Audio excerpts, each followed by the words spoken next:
Okay, what is your name? Para malaman ng iba. Oh? Okay. How old are you na po?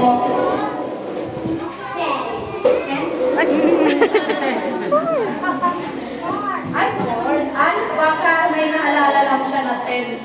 Okay, Paul. Wow.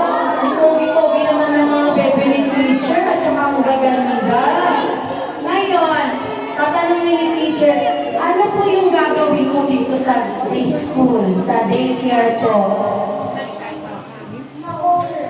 Magko-color? At saka ano pa po? Crayon.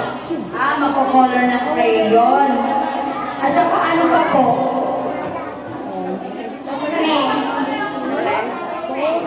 Magka-friend. Ang galing naman. Friendly pala talaga.